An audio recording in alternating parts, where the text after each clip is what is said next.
Professor Peter Beresford OBE is a visiting professor at the University of East Anglia and an I can't say that word, he'll have to say it, professor at Brunel University London and Essex University. He's also co-chair of Shaping Our Lives, the National Disabled Peoples and Service Users Organisation and Network, and he is a long-term user of mental health services and has an established background of involvement of issues of participation as a writer, researcher, activist and teacher. He's been doing research over this last year in COVID and Black Lives Matter, and his keynote today is going to consider how social work's commitment to connect the personal with the social justice and social protection can be achieved in the 21st century.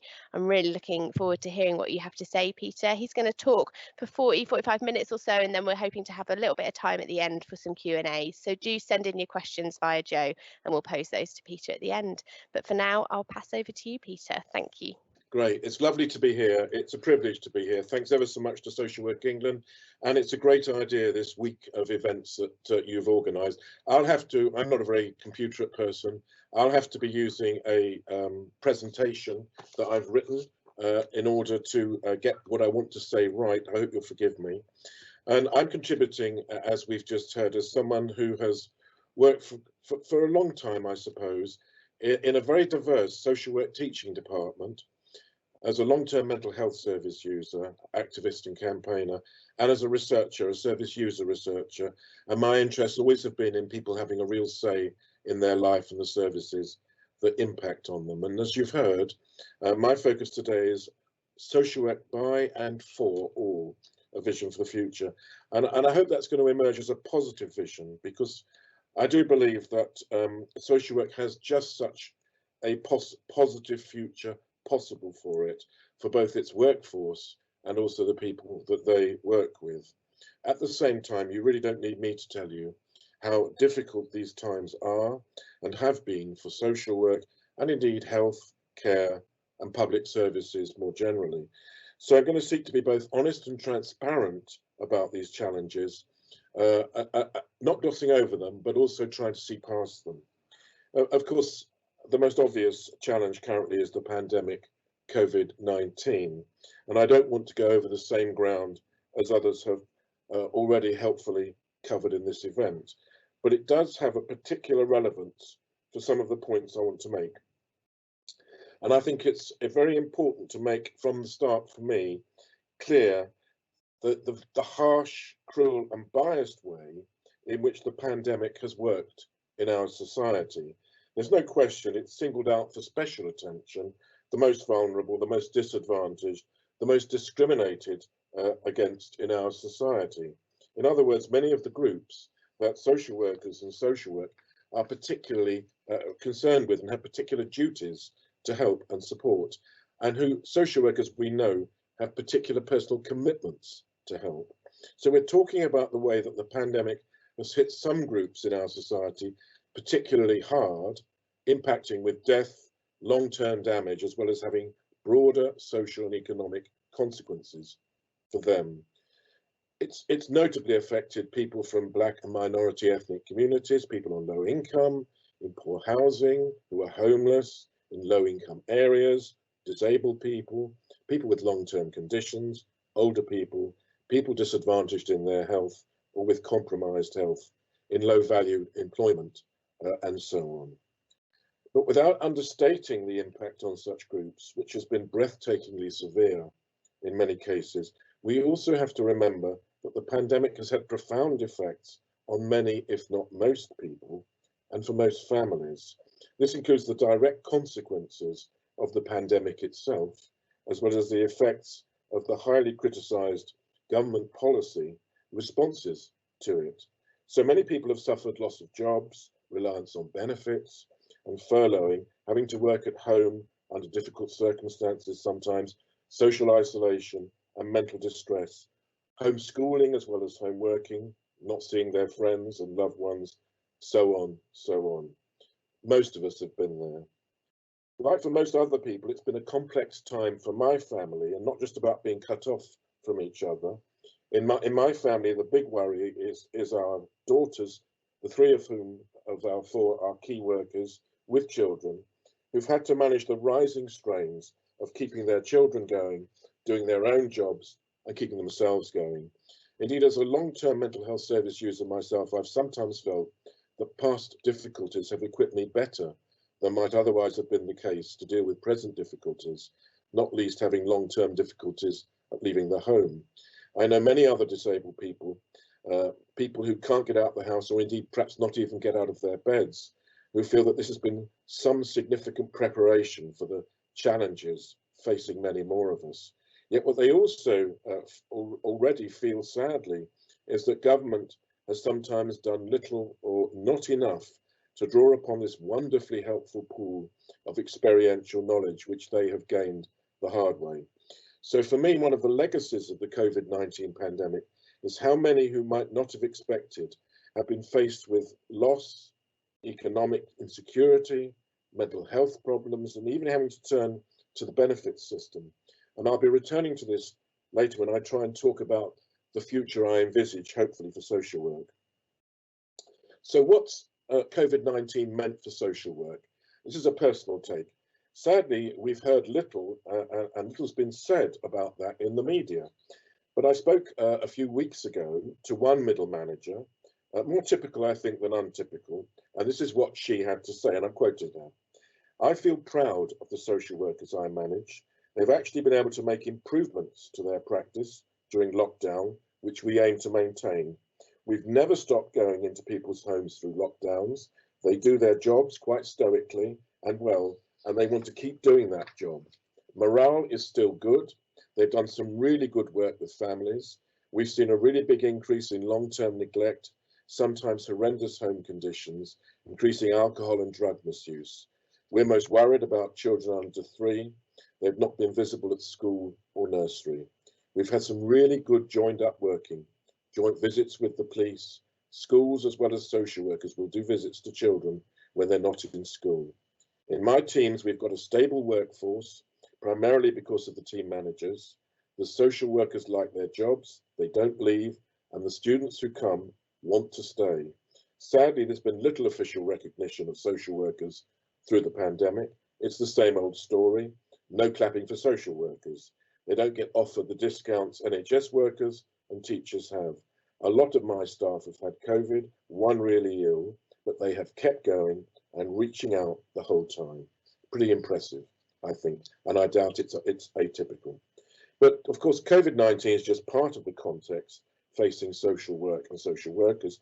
Social work has always been a weather vane for the politics of its age. It's had to weather left of centre politics that have sometimes devalued it crudely as a kind of sticking plaster for capitalism. But more recently, it's been faced by right of centre, neoliberal politics that have seen it more as an expression of the overextension of state interference in people's lives as they've seen it, of a mollycoddling and dependency-inducing model of state welfare. The effects have been further to marginalise and restrict social work. Thus, we've seen an increasing policy and political emphasis on the social control aspects of social work, narrowly conceived as its core roles and tasks, a preoccupation with keeping costs down in family and children protection policy and services at the expense of the child, the running down and defunding of social work with adults, the continuing marginalisation of mental health social work as part of the broader failing of mental health policy services and support. These cuts taking place across all areas of social work as wider social and economic policies and rising poverty and inequality have actually increased the need. Government initiated reviews of social education, Croysdale-Appleby and NARI reviews, the latter of which was an unevidenced polemic against social work education in response to political attacks on its adequacy and effectiveness. The introduction, resourcing and expansion of so-called elite fast-track employment-based pathways into professional social work, like Frontline and Think Ahead programs, with the original aim, I think, to create a core of disciplined future managers in line with that kind of neoliberal ideology. And then now a review of social work biased in that direction too, with the appointment of Frontline's chief exec as independent chair of the government's review of children's social care, raising questions about its independence, the widespread closure of undergraduate social work courses which have encouraged diverse entry to the profession, and their replacement by apprenticeships tied to existing agency practice. The restructure of social work's professional regulation, closing down New Labour's GSCC, initially replacing it with the HCPC, and that when that proved insufficiently pliable, creating Social Work England with limited social working engagement at the time. I'm not criticising Social Work England in the present. A new emphasis we know on privatising children and family social work services, what's been called the McDonaldisation of social work. That's to say, increasing surveillance and routinisation of practice and practitioners and their micromanagement. The appointment of a chief social worker for children associating with the privatising and questioned Hackney model of social work, reframing the chief social work role as a government informant on social work rather than a social work advocate in government as the original intention. Political support for a range of unevidenced, cost-cutting, individualising approaches to social care and then social work practice with service users, including motivational interviewing, strengths-based work, personalisation, the 3 conversations model, and so on. Said all that. But to stop there would be only to tell half the story. Just as broader formal political developments have impacted on social work, so it has also been influenced by a set of progressive aspirations and commitments. We must remember the complexity of the times we're living in. Just as this has been the age of right-wing populism, of ex-Trump and Johnson, of xenophobia and division, so it's the time, as we've already had mentioned by introduction, of the Black Lives Matter, the Me Too movements, the determined struggles of trans people, renewed action against climate change and inadequate political responses to it, the valuing of those at the sharp end of the pandemic, including social work to some extent at least, and efforts to support them by word and deed. These are times defined by concepts of uncertainty, ambiguity, and insecurity. And social work both speaks to and has long understood and taken account of these realities at both a structural and a personal level. As anyone who, like me, has been involved in the selection of students for social work courses knows, and it may sound corny, but candidates come and they do say that they want to help people, make things better, support people live their lives as best they can, fight for their rights, even if sometimes, of course, they do try and wrap it up in what might be seen to be more sophisticated language. They do not say they want to come into social work to make sure the bottom line adds up, the budget balances, to keep within ever tighter governmental spending limits. I've certainly never heard that, and I've been at it rather a long time. That flame burns bright, brighter still for all the positive developments that we've seen in social work's modern history, an absolute counterblast to conventional ideological pressures. And let's remind ourselves of these. First, there's been social work's pioneering commitment to treating diversity with equality and working in anti-discriminatory ways, not just at frontline level, key though that might be, but through its institutions, key founding organisations like the National Institute for Social Work and Central Council for Education and Training in Social Work. And I'm sure that inheritance has been very clear this week too.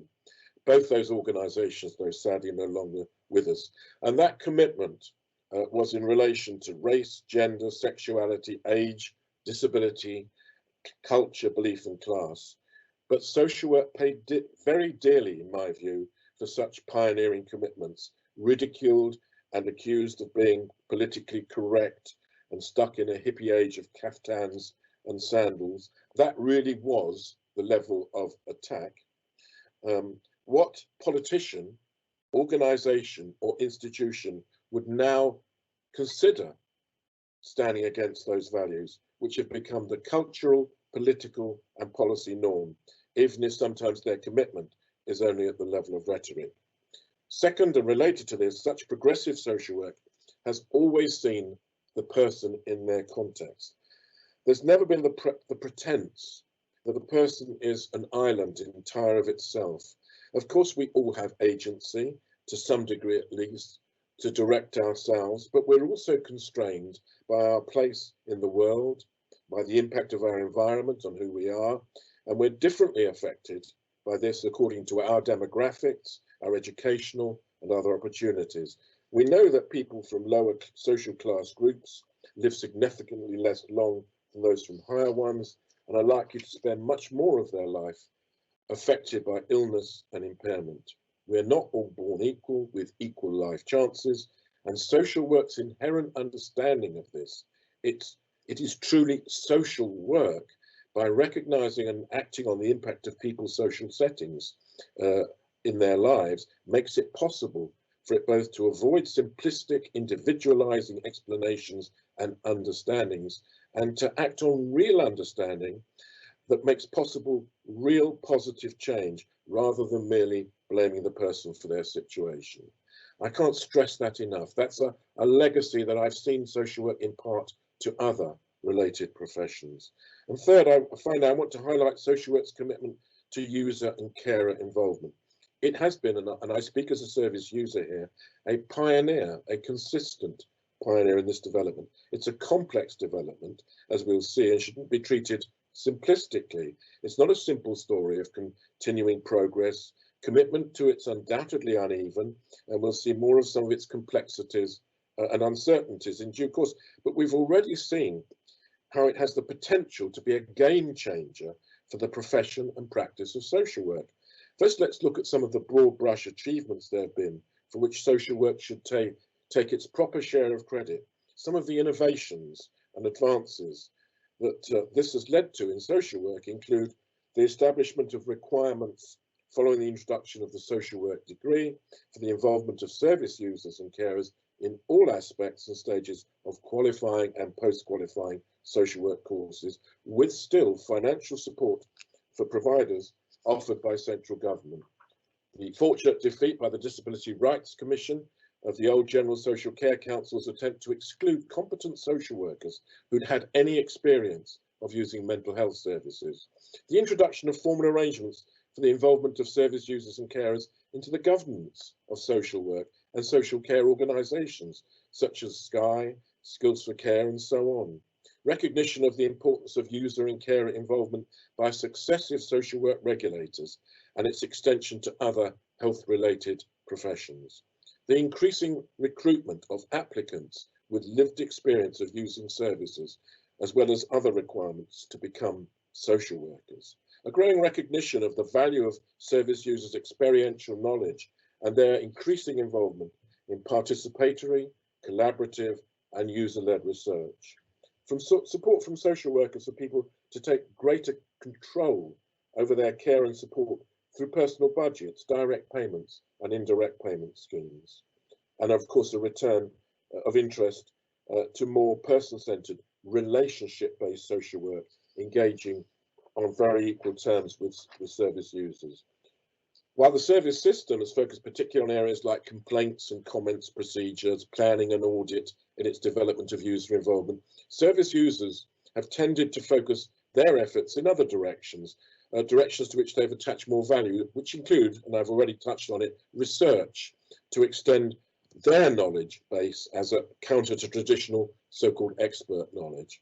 In training and education to improve occupational practice and provision. In service development, advancing innovative user-controlled services and support schemes, which service users we know are evidenced particularly to value. These have all made groundbreaking progress despite constraints, even if it's not always been accompanied by financial and political support. Perhaps one of the most developed and revolutionary expressions has been the Mending the Gap movement, the international Mending the Gap movement, pioneered by the international organisation Power Us. Power Us, which is an international project involving the UK, but starting in Sweden, which has put a new meaning on user involvement in social work learning, where students and service users jointly take part, work together, build trust and understanding, and both gain some recognition. In the UK now, there are well-established courses working with adults, children and families, and perhaps most exciting and innovative with young refugees and asylum seekers, maximising understanding of social work and it's helpfully co-produced positive impact. Despite the hardships people are currently encountering, Bini Araya, for example, who works for the involvement and inclusion of migrant and refugee communities in the northeast of England, who's long been associated with Power Us, been a pioneer of such work with it, is currently spending all his time managing the collection and delivery of food donations, for instance. People are committed to engaging with social work education to help improve service delivery. It's worrying to think that people with this level of commitment, hoping for a better outcome, risk being left out of the educational agenda if it doesn't retain and stay true to that wonderful participatory ethos. As I've said, this is a complex and conflictful time in social work's history. Even efforts to involve service users and carers can be ambiguous and negative in effect. The interest of right-wing neoliberal policymakers and governments in involvement, if we're honest, has mainly been part of a broader agenda of cutting state funding and intervention, privileging the market, moving towards privatization, and as part of that, talking up so-called consumer and customer involvement, which we know, truthfully, bears little relation to the involvement service users call for, which is concerned with shifting the power balance and giving them more control over their lives and services. As the anti-democratic, I would call it anti-democratic thrust of neoliberal market-led policy and tokenistic involvement have become more explicit, so service user movements have increasingly recognized this and strengthened their challenge against it. It's been a problem of us all using the same language but meaning sometimes very different things. They've recognized its phoniness, for example, in anti-welfare reform campaigns, which have made visible the damage being done to disabled people and other claimants. They've increasingly evidenced and highlighted the way in which, one, the progress of user involvement has been undermined, two, its legitimacy and that of service users called into question, and three, their role in change being restricted and questioned. Such developments have highlighted the way in which once expanding opportunities and forums for involvement have been curtailed, restricting the chances of making it real and moving beyond tokenism. The social work that's been developing in England under these ideological auspices is one probably that few of us would like to see as having a sustainable future. While the privatisation of probation fundamentally undermined that service, so that it's now had to be abandoned and returned to public ownership as disastrous, so I fear we may also have been seeing social work hollowed out in different ways, but with the same destructive potential. So it's no longer enough for us to talk about fighting for social work, as the Social Work Action Networks say. We must now be clear about what kind of social work we should be and will continue to fight for. It's not enough that some care management roles,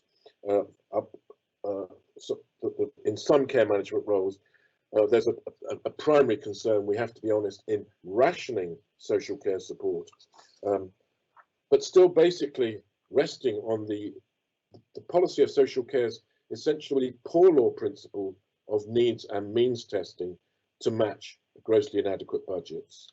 The resulting social work, however hard practitioners try, I think, has a reactionary potential and will have little to offer many service users beyond assessment, although we should always be aware and supportive of those practitioners who, even under such dire circumstances, continued to struggle, as Daphne Statham, the director of the Old National Institute for Social Work, once so helpfully put it, to smuggle in good practice. In my view, perhaps because of its own political significance and contentiousness, social work offers key insights in microcosm for the broader politics we're living under. I believe that service user pressures for involvement have radically shifted social work in a liberatory and useful direction, but formal politics have been pushing back in a quite different, regressive direction. And I think this reflects a much bigger struggle that's been taking place between personal and formal politics in modern times. Hence the pressure from identity, experience-based movements, including those of welfare service users, to be the definers of their own identities, for their experiential knowledge to be given equal value and to challenge the barriers, exclusions and discriminations that they have faced. They have challenged inequalities and demanded that their complex diversity be treated with equality and their shared rights be respected. A whole lexicon of discrimination can be seen to have been challenged by the enormous social and cultural changes driven by all the new social movements. We no longer accept, without question, terms like illegitimate child, unmarried mother, spinster, handicapped, family, white privileged, institutionalized racism, hate crimes, domestic violence, bullying, employment discrimination, sexual grooming, harassment and assault have all been dragged into the light as serious problems. And let's remember that social work has played a pioneering role in helping make that happen. As we've grown more used to living with each other, with more equal understandings of our diversity, and with changed meanings for birth, marriage, gender, aging, death, and disability, too often formal politics still seem to be committed to dragging us back to more prejudiced and divisive interpretations of each other, rather than respecting our right to be who we are and who we might be. Meanwhile, these formal politics seem to have turned back to some notionally less complex past, while actually being characterized increasingly by xenophobia, selfishness, hate, divisiveness, inequality, racism, and disempowerment. While in some ways progress has been made, in others, formal politics seems to have been in retreat from the radical changes brought about by the modern revolution in personal politics. Of course, the struggles to challenge inequalities on the basis of gender and the rest are far from over, but it would be wrong to ignore the massive progress that has been made through them. These are, as I've said, highly contradictory times. Looking at the anachronistic demographics, processes, priorities and preoccupations of our formal political system, it can sometimes be difficult to reconcile the two. Personal and formal politics, indeed the conflict between the two, seems to have been increasing, with the one, formal politics, in many serious senses seeming much more powerful than the other and able to impose enormous pressure on us, whatever our personal understandings, values and beliefs. I do believe, though, that social work is one of those institutions that has a role to play, a real role of insight and practice in reconnecting personal and formal politics through its own experience, history, insights and approach. But again, we need to be clear about what social work, based on what principles we're talking about. If social work is to be renewed and have a liberatory future committed to social justice, there's already good work going on to advance such social work in both theory and practice, and it's key, obviously, to support it. Here are some of the principles building on this that I think people are demonstrating offer us ways forward for an empowering and liberatory social work. They include co-producing social work at every level, from direct practice, jointly constructed in relational terms between social worker and service user, right through to policy and provision. Prioritising the social work skills and qualities that service users repeatedly highlight that they value. Treating people with equality, respect, warmth, reliability, listening, being non-judgmental. Valuing a relationship-based model of social work that has all the best of a friend helping, formalised with recognition of boundaries and equalities. A true commitment at every level to treating diversity with equality, and this reflected in social work's own process, practice, theory, learning and knowledge development. Advancing an inclusive and diverse knowledge base that gives equal value to service users' diverse lived experience and experiential knowledge, and challenges the conflicts between this and traditional medicalized and psychiatrized individualistic models and interpretations, drawing as a consequence more on social models developed by service users, which of course is what social work inherently is about, which value people in context rather than pathologizing or victimizing them, based on a commitment to sustainability and the future of the planet, rather than social work being narrowly tied to an economistic model, putting production, the purchase of goods and employment at any cost, regardless of any individual's well-being and the safeguarding of the environment, not putting those things first. Working for co-producing social work, learning and education, building on models like Power Us Mending the Gap, and UK requirements for user and carer involvement in social work education. Supporting user-led organisations and seeing them as an important home and facilitator for co-produced social work. Working for social work that's participatory in every aspect and at every level, enabling effective user, family and worker too participation. I think together those kind of principles, and others will have others to add, offer a basis for a sustainable, participatory, social justice-based social work committed to person-centred support, fit for the 21st century. Now, early in the presentation, I talked about the way that COVID-19 especially badly affected particular marginalised groups, but nonetheless was having cataclysmic life and death consequences for many, many more of us. It's important to highlight this here because while groups facing particular discriminations and disempowerment generally seem to come off worse in any situation, that does not mean that the rest of us are immune to personal, social, physical and psychological troubles. Despite the way things are sometimes presented, there is not one specific group of so-called vulnerable people, or as it's sometimes seen, troublesome or problem people, and the rest of us are and can just coast along pretty okay. As a result of COVID, as I've already said, many who might not have expected it have been faced with loss, economic insecurity, mental health problems, and not least, dealing with the benefits agency. That's what COVID-19 should remind us. We may all of us be vulnerable. None of us is, as somebody very helpful as a social worker once said to me, none of us is invulnerable. We are all people more or less at the mercy of our circumstances. This is even more the case as rising uncertainty and insecurity have increasingly routinely impacted on more and more people in our society. So what should COVID remind us? That there is not a specific special group of vulnerable people, not to say some groups don't face the worst end of the stick. We can all be affected. We can all be at some point vulnerable.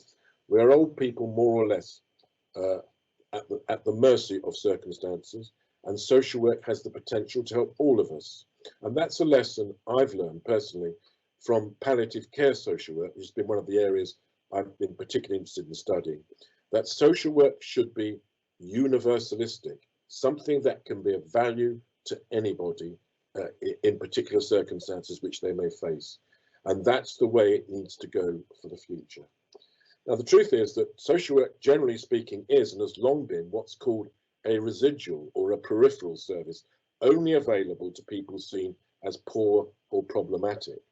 And that's part of a broader philosophy, much in vogue under present politics, I think, that most of us can and should get by on our own resources, and that welfare services are just for a small group who drop through the net. So social services more generally have been cut. But I would argue, I think the evidence shows that this doesn't actually fit the reality. It's at odds with the working philosophy that's so much loved of the NHS, which is to be a universalist service available largely free at the point of delivery from general taxation. And we know that people understand and value the NHS just because of this. But not all social work is marginalised in this way. And that brings me back to the palliative care social work, which I have had a particular interest in. Social work for people coming to the end of life. As I've said, people with life-limiting conditions and their loved ones has been around for at least 70 years, and it's really, really valued. We know from what service users say that that is true across class and other demographics. Such social work is actually essentially, although of course it has its own limitations, universalistic in character. It's there to help any of us facing those problems. It marks the way and demonstrates the value of a potentially universalist model of social work. To sum up then, my proposal is to develop social work as a universalist service if we have the need, not according to how we're stereotyped or how much money we're seen to have, as is certainly not the case with palliative care social work, which is there rich or poor, powerful or powerless. It should not be seen for the future as a marginalized residual service confined to people seen as marginal themselves. And that's, I think, one of the reasons why social work often feels as though it's on the edge, because it's treated as though it's on the edge when it's actually something so much at the centre. And it needs to be funded in the same way as the NHS, part of a revisioned social care system, free, I would argue, at the point of delivery, harmonised with our NHS rather than the two based on different, sometimes competing principles, that recognises essentially that we all may have needs that can benefit from social work support, with its emphasis both on the personal and the structural, on a social approach and recognition of the importance of that intersection of psychological, social, personal and political. And here I want to argue strongly that if social work is to have a successful future, and if its benefits are available to all who may need it, then like other professional services, from occupational therapy to midwifery, it needs to be available freely to all. Its uniquely social approach and commitment to connecting the personal and the social, for me, have always made it a must-have in the toolkit of human care and support. We may any of us need it. I speak from experience as someone who has had social work support.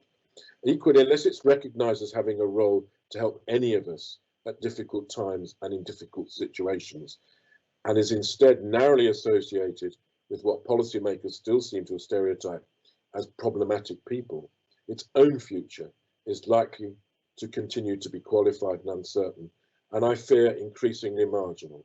And that would be a loss of a wonderful resource, a wonderful concept for all our well-being.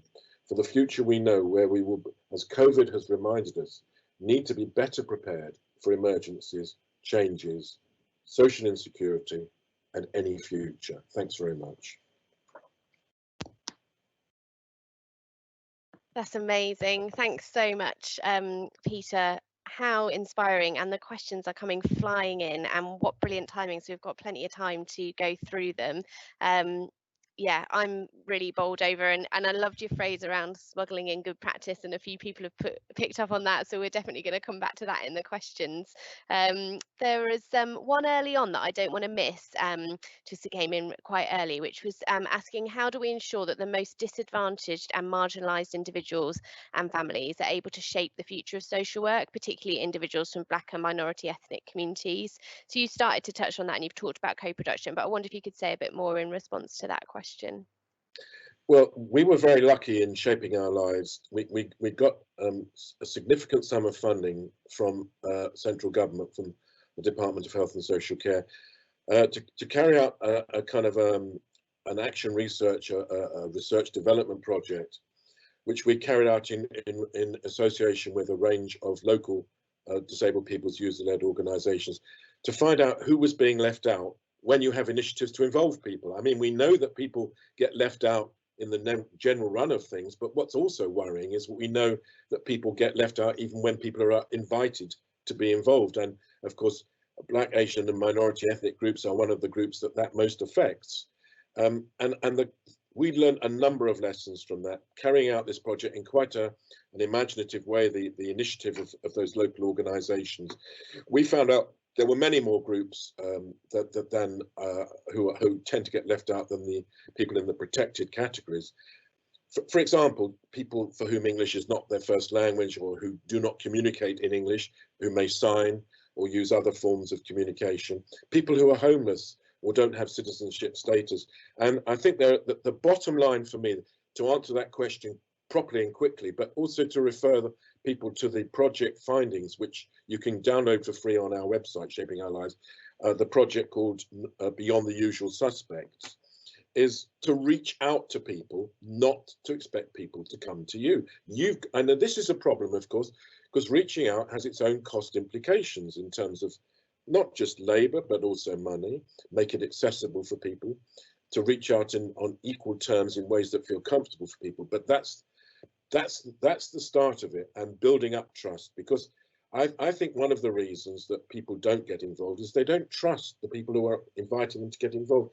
They don't trust that it's a meaningful invitation, that if they say something, it will be acted on. And so I think there's a kind of a constellation of issues there, but essentially you don't wait for them, you go out to them. And if there are gatekeepers, because every community has its gatekeepers, obviously respect the gatekeepers, but try and get a little bit further than the gatekeepers in a respectful and proper way.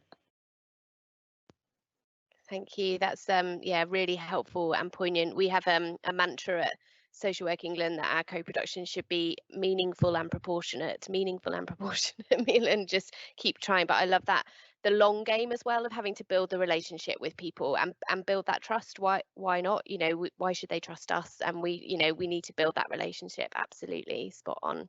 So there's a great question here from Daisy. It's really long, so I'm just going to try and pick out the key bits.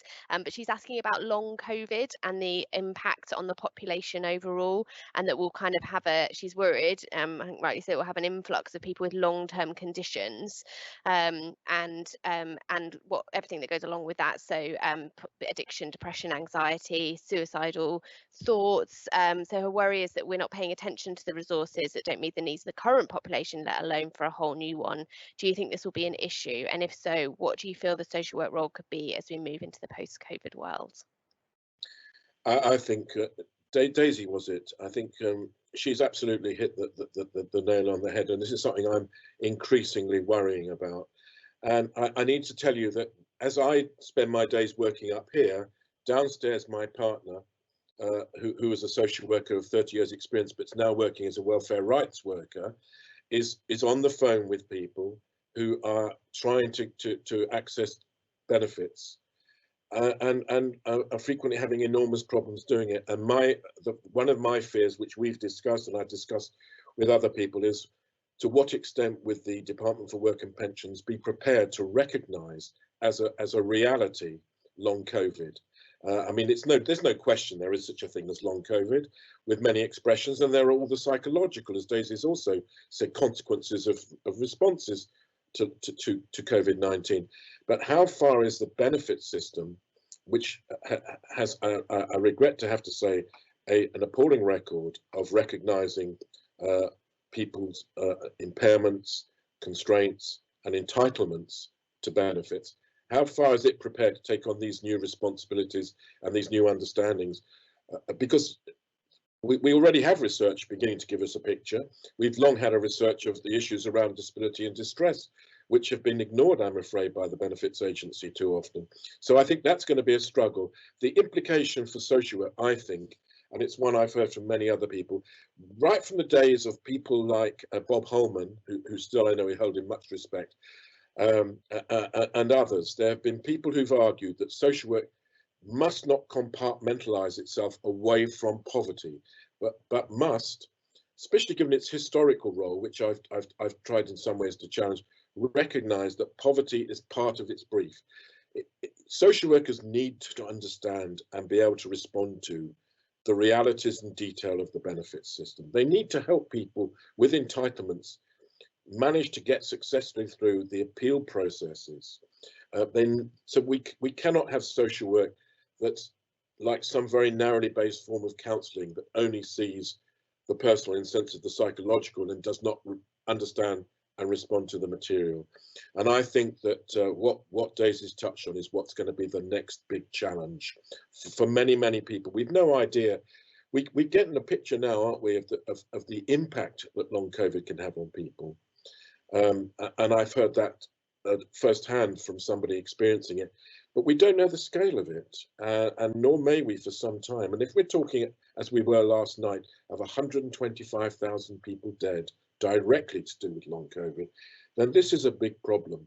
And I think we're going to need a politics and a policy making which does not shy away from being honest about this. And I can't with confidence assume that that's the kind of policy making framework we have from Westminster at present. Thanks, Peter. So this is where your smuggling comes in. So a couple of people have mentioned this, and Andrew says, what role do you think the bureaucratic context of social work, i.e. within municipalities mainly, has on restricting the ability of social workers to smuggle in good practice?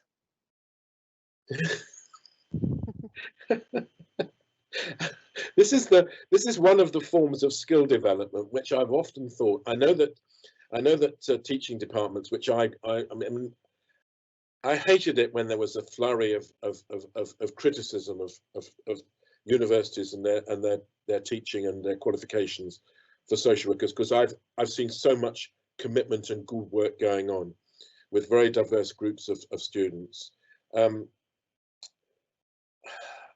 I think it is. I'd want, really simply put, to suggest that however much time people are devoting in social work education now to knowing your organisation and how organisations work, that more is spent, because you should have a right as a practitioner. I mean, let's get it right. BASWA, British Association of Social Workers, quite rightly over the years has developed what I think are appropriate and helpful ethical bases for social work.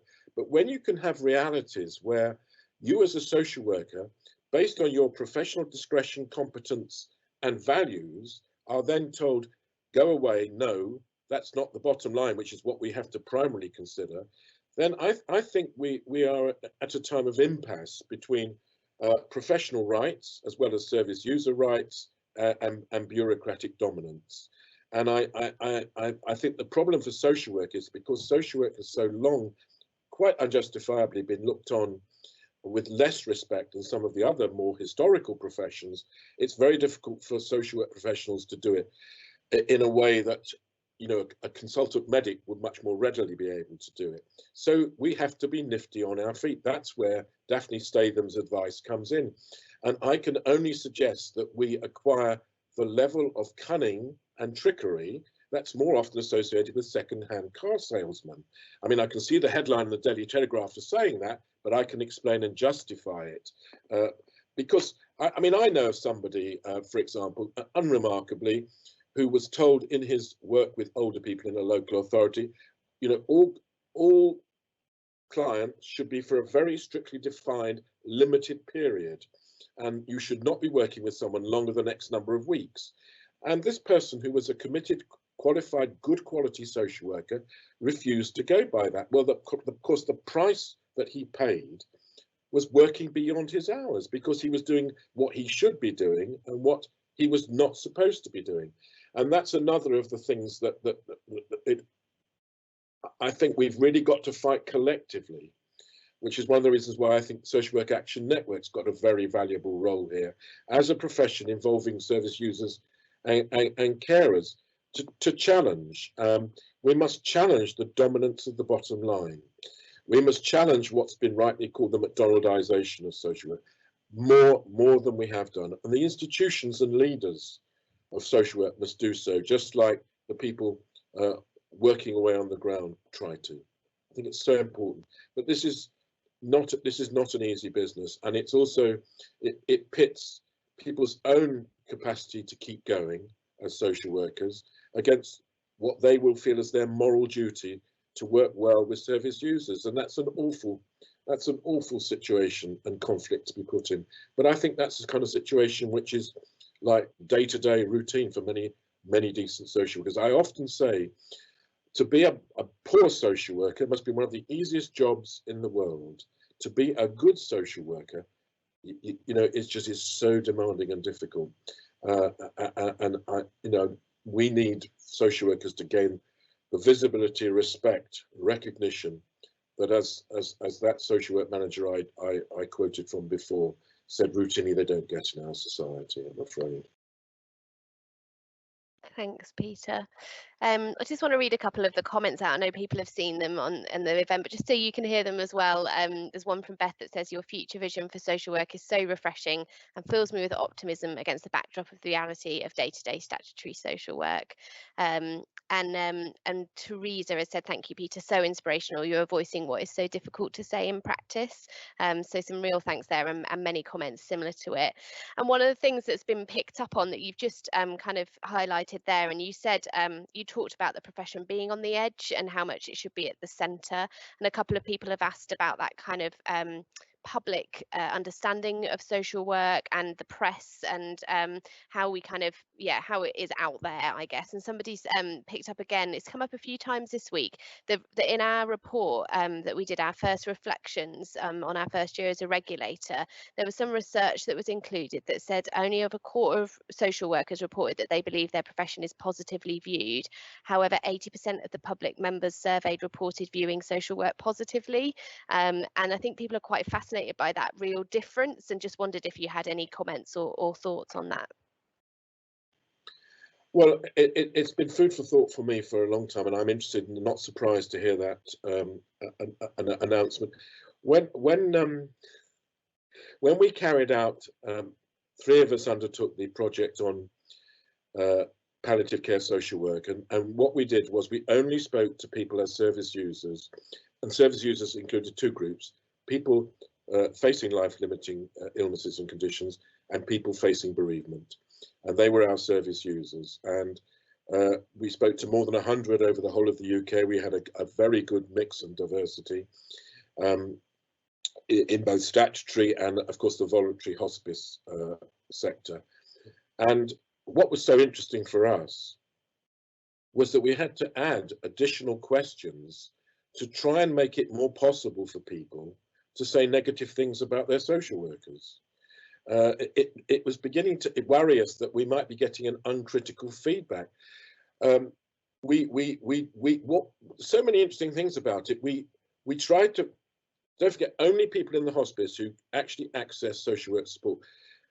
And some of them said things like, well, I did wonder from what you read in the paper about social workers whether I should say yes, or I wasn't sure it's a good idea, things like that. And we know that there will have been some people who didn't want to have social work support because of what they knew of social work, or thought they knew of social work from other quarters. But people had almost unreservedly positive views about the social work that they access as part of the palliative care. There were some shortcomings, and I think there were the shortcomings we noticed were in relation to people facing bereavement or facing death from complex families. Sometimes that could be difficult.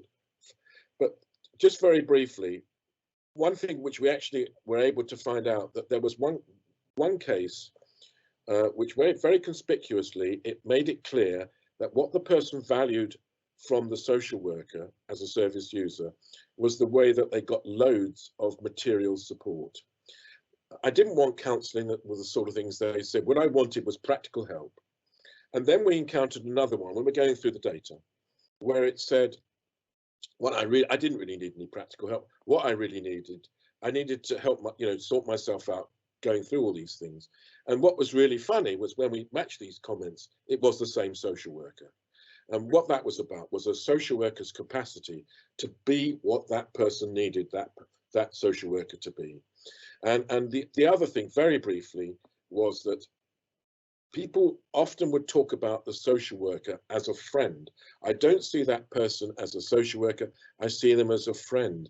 But what was kind of ironic about it was that they'd often be saying that in the context of saying how they hadn't got as much help as they might have hoped for from people they regarded as friends, or they wouldn't want to turn to a friend for that help because they thought it could be too demanding.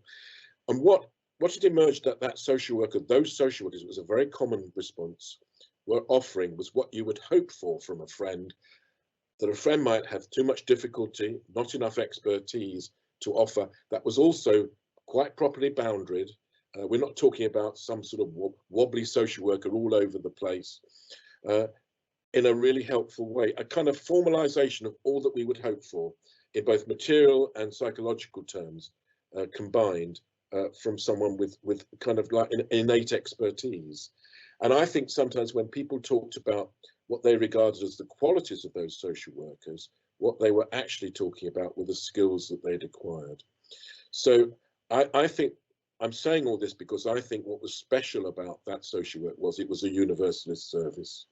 We were talking to people where there were hospices where there were people who had no citizenship status, where there were people from all kinds of diagnostic categories, where there were routine BME use rather than it being seen as a privileged service for only a narrow range of the population. And I think this is a question which for me relates to how we get social work much more out of its narrow little corner and sell it for what it is, something that can at some point be helpful for most of us in our lives, and for some people maybe more helpful over a longer period. That's brilliant. Thanks, Peter. And what an amazing note to end on. We only have a couple of minutes left, so I can't pose any more questions in this time, and we've had loads. So is there a way that people can get hold of you, Peter? What's the best way to find you if people have more questions? Or you're on mute, just at the last hurdle. Yeah. Well, please feel free to tweet or just send me an email at Beres, Beres @essex.ac.uk, and I will try, not necessarily the next minute, but I will try. I hate not answering people's emails, so I will definitely try and reply. Thank you. That's really kind and generous of you. And thank you so much for your inspiring words today. I can tell it's gone down a storm, and we're really grateful for your time. We're going to pop a survey in the Q&A there that Joe will have put, so that you can give us your feedback on this session in particular. Please do tweet as well, #SocialWorkWeek 2021. It's been a joy to be with you this morning, and do come along to anything else that you can over the next couple of days. Thanks again, and enjoy the rest of your days.